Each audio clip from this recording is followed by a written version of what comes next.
Dear reader, I'm Tony and this is Book Text. Today I have 5 books that have a strong sense of community. While we're isolated, I'm isolated alone, except for my cat, and he thinks he counts as company. He only counts as a lap warmer most of the time. But while I'm isolated, I am feeling a sense of community through reading. First, our word of the day today is barbigerous. Barbigerous is an adjective and it means bearded, having a beard. Are you barbigerous? I hope I'm not barbigerous. I usually make sure I check. Now that I'm getting older, I have to make sure that I'm not growing hairs or I didn't choose to grow hairs. But barbigerous, who is barbigerous in your life? Tell me in the comments. So I have 5 books.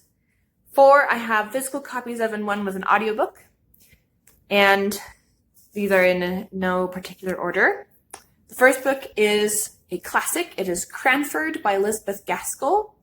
And this is a story, talk about a fully imagined community. There isn't much plot, and you can tell that it's a pretty short classic. So it's not as intimidating. It would be an easy read. But it tells the story of the people in Cranford, and each chapter is basically a little vignette.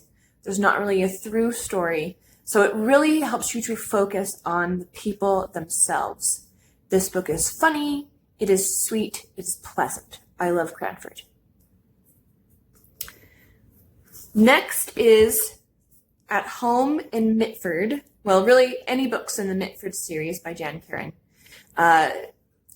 You can really come home to this town every time you pick up a new Mitford book. I am on book 7 right now. It is really fun to read. I discovered these books and began reading them while using my community recreation center, and I really enjoyed the sense of community that was portrayed in the book, so I started to exhibit community feelings in my recreation center. I would recognize the same 3 old people every day because I went at the same time of the day, and so did they. And we became pretty good friends, and my rec center is closed right now for incredible renovations, and I voted for the renovations, but I'm still sad that it's closed because I miss my old people friends, and I hope that they're still around by the time it opens again. So in this book, center stage is Father Tim, but the story is really about his relationships with his neighbors than anything else. So that is the Mitford series by Jan Karon. I notice also that both of these are about ford places, Cranford and Mitford. Interesting. Then a recent read. This is Miss Buncle's book by D.E. Stevenson. I've mentioned this in my library haul when I panicked right when the library announced their closure. And this book is about a woman who writes a book about her village.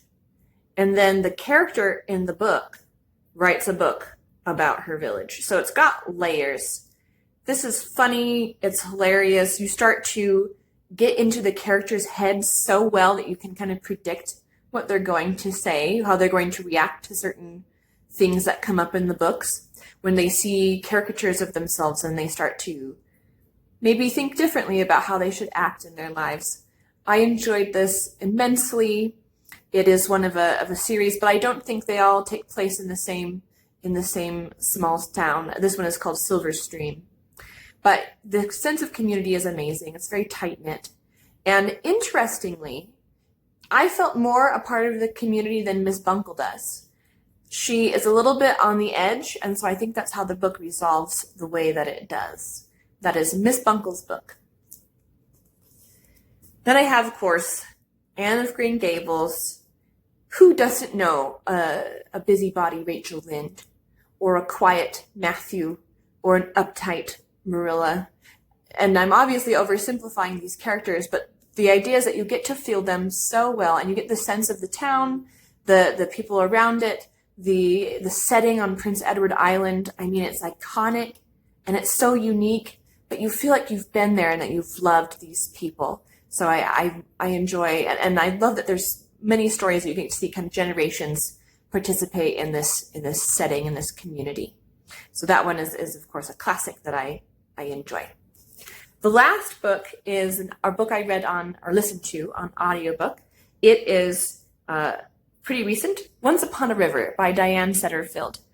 This story is not necessarily about a main character, but there are several threads that end up weaving together, and all of these people's lives are changed by one event in which a drowned girl comes back to life. And every person in this story has heartache in their history, but because of this event and the relationships that they form around it, they are saved. Their lives are changed for the better. So I love that you get to see these characters change. You get to see how they interact and how their stories intertwine. And it encourages me to start finding those kinds of connections with people around me. I believe that we're put into kind of social circles for a reason. There's no coincidence when you meet a person. They're part of your story forever. So those are my 5 reads that are about community, or that maybe not about community, but they have a strong sense of community. During these times of isolation, I really look for that, and I can find it in my books. Remember, there is always another book.